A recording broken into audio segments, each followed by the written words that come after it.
यूनान पर एक बादशाह हुकूमत करता था। बादशाह को दौलत से बहुत प्यार था। सोने का तो वो दीवाना था। उसे दिन रात एक ही फिक्र थी कि ज़्यादा से ज़्यादा सोना जमा किया जाए।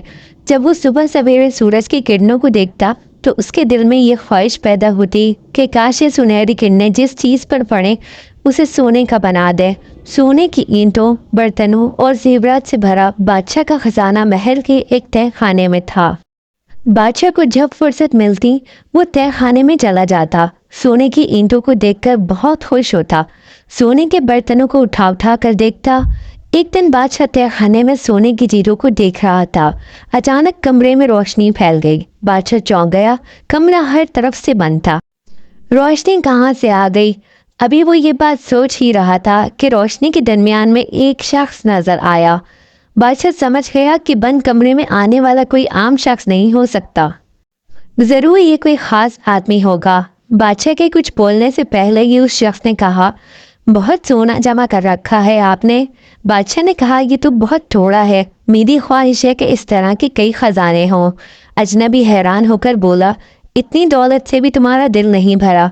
बादशाह ने कहा, दौलत से भी भला किसी का दिल भरता है? ये तो जितनी भी मिल जाए कम है। अजनबी ने कहा, तुम चाहते क्या हो? बादशाह ने जवाब दिया, मैं चाहता हूँ कि जिस चीज़ को मैं हाथ लगाऊं वो सोने की बन जाए। अजनबी ने कहा, ठीक है, कल सुबह सूरज की पहली किरण के साथ ही तुम जिस चीज़ को हाथ लगाओगे वो सोने की बन जाएगी। उसके साथ ही अजनबी ने बादशाह से कहा, 1 मिनट के लिए आंखें बंद करो। बादशाह ने आंखें बंद कर ली और जब दोबारा खोली तो कमरे में वो अकेला था। अजनबी जा चुका था। दूसरे दिन बादशाह की आंख सुबह सवेरे ही खुल गई। वो बहुत खुश था। जो ही सूरज तुलू हुआ, सूरज की सुनहरी किरणें अंदर आईं। बादशाह हैरान रह गया। बादशाह जिस चीज़ को हाथ लगाता वो सोने की बन जाती। बिस्तर की चादर सोने की बन गई। उसने मेज़ पर से ऐनक उठाकर आंखों पर लगाई। उसे कुछ नजर न आया क्योंकि ऐनक सारी की सारी सोने की बन गई थी। नाश्ते का वक्त हो गया था।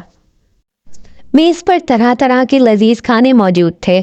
बादशाह भी बैठा ही था कि इतने में नन्ही शहजादी हाथ में सुनहरे रंग का गुलाब का फूल ले आई। उसने रोते हुए कहा, अब्बाजान, मैं बाग में फूल तोड़ने गई थी लेकिन वो सब पत्थर की तरह सख्त हो गए हैं।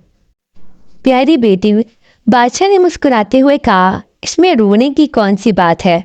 अब तो ये सोने के बन गए हैं और पहले से भी ज़्यादा खूबसूरत और कीमती हो गए हैं।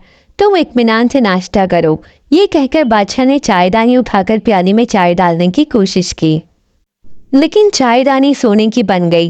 प्याली सोने की और प्याली में चाय पिघला हुआ सोना थी। सोना कौन पी सकता है? उसने रोटी, मक्खन, अंडे और मछली खाने की कोशिश की, लेकिन उसका हाथ लगते ही हर चीज़ सोना बन जाती। मैं खाऊं पीऊं कैसे? कैसे खाए पिए बगैर जिंदा रहूंगा? बादशाह परेशान हो गया। शहजादी थोड़े फासले पर हंसी खुशी खाने में मसरूफ थी। उसने सर उठाकर देखा तो उसे अंदाज़ा हुआ कि उसका बाप कुछ परेशान सा है। वो उसके पास आकर बोली, बाबा जान, खैरियत तो है? आप परेशान नजर आ रहे हैं। बादशाह ने प्यार से उसकी पेशानी को चूमा।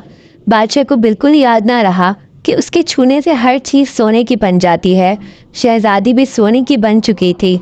उसके काले बाल सुनहरे हो गए थे। जिस्म पत्थर की तरह सख्त हो गया था।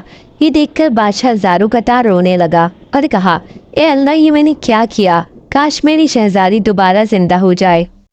अचानक कलवाला अजनबी नमूदार हुआ और मुस्कुरा कर कहने लगा, कहो क्या हाल है?